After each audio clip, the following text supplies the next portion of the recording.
Hello everyone and welcome back to another book review. Today I am going to be reviewing the poetry that I read this last week. I read 2 volumes and unfortunately it was sort of a bust last week. I did not really enjoy either of these, so we're going to get into maybe some things that I did enjoy or just some comments on both of these as I continue my search for poetry that I enjoy. So the ones that I read this week were just pulled off the shelf randomly, sort of. This one I pulled off mostly because it had the word asparagus in the title, and I'm already starting to see why I'm not finding poetry I like because I'm not approaching this in a systematic way. It was called Asparagus, Asparagus, Ah Sweet Asparagus. It had this creepy cover and it was by Faye Kicknosway.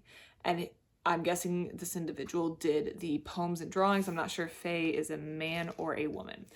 And the book is quite thin, but we have some poetry interspersed with these like weird, creepy drawings. And I kind of did like the paper it was printed on. That was kind of cool. I don't usually have comments on it, but this kind of felt thematic because we were so close to Halloween and I decided to give it a try. I didn't know where the title was going, where the drawings were going, but that was the first one.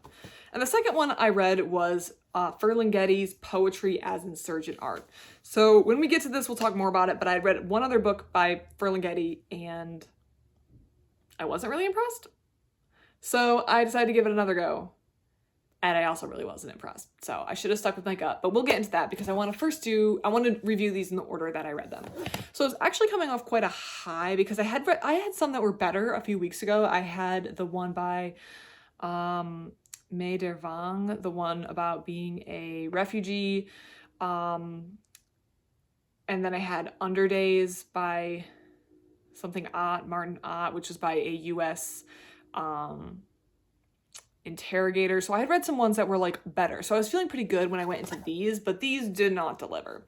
So the first one, Asparagus, Asparagus, Sweet Asparagus. The first thing you should know going into this is it is a little bit older, it's written in the 70s, and there is a line in the poems that use some language that I think we would not use today. That's all I'm going to say. You'll read it, you'll figure it out. So just as fair warning.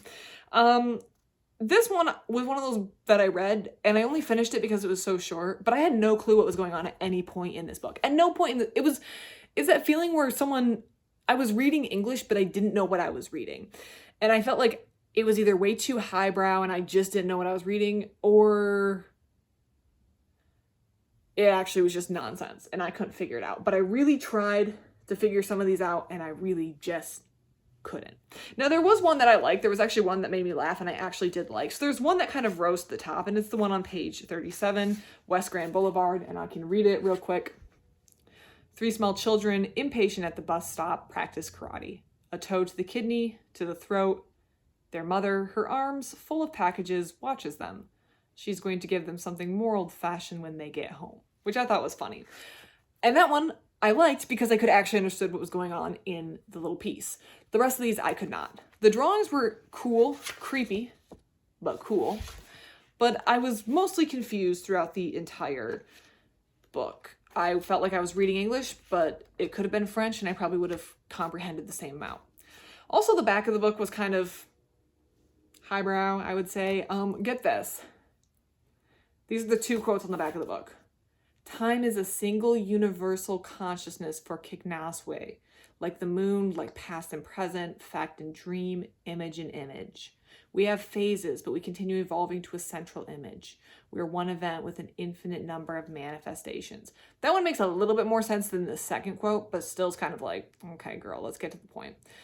A painful, useful dismembering of all the habitual presumptions. No matter which way one looks or hopes to recall the old securities, this poetry and these images will not simply relieve the pain of our present world. They assist upon its inescapable reality. I read that like 3 times and decided at which point I was pretty done with Asparagus, Asparagus, Sweet Asparagus. So the library will be getting this one back. I think that was a fail. Ferlinghetti, I had read a poetry collection from him earlier. I didn't know anything about him when I got the poetry collection. Read it, only liked one poem, looked up the individual, Ferlinghetti, and found out that he's kind of like well-renowned. Actually, I believe he sadly passed away recently at a pretty advanced age too, so good on him for having a good long life. But he was quite well-regarded, and I felt like, well, I have to be missing something. So when I was going through the library, I saw this, and I was like, well, we'll check this out, and give him another try, because he is so well-renowned. if I can say that word. This isn't really poetry. It's more of just a little collection of his musings on poetry and like one word little bits. But I don't know.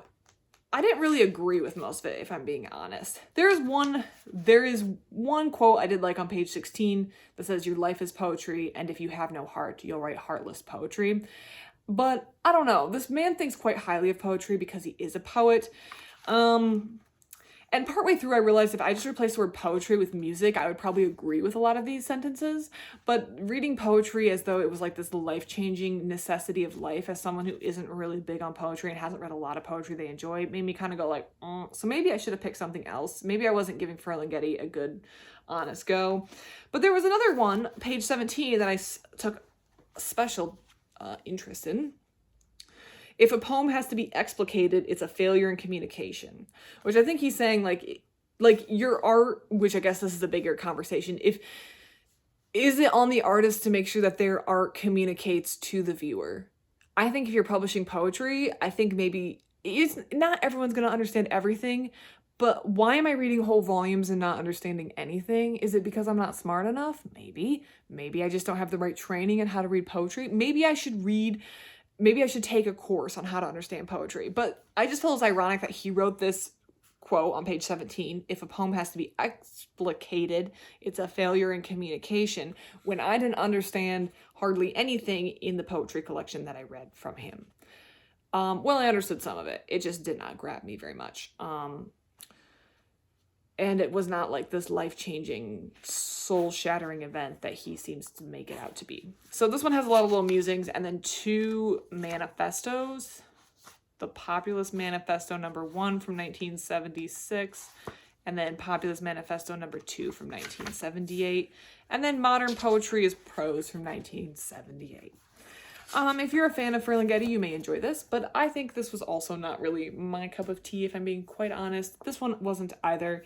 I have one more collection out by, I think the poet is Wendell Berry, and I might pick up 1 or 2 more just to round out this week's reading, but last week was kind of a bust. Still have not found the poetry I'm looking for, and as always, I'm taking recommendations, so please leave your comments, thoughts, or if I've completely missed the point of these, I am definitely open to critique and criticism.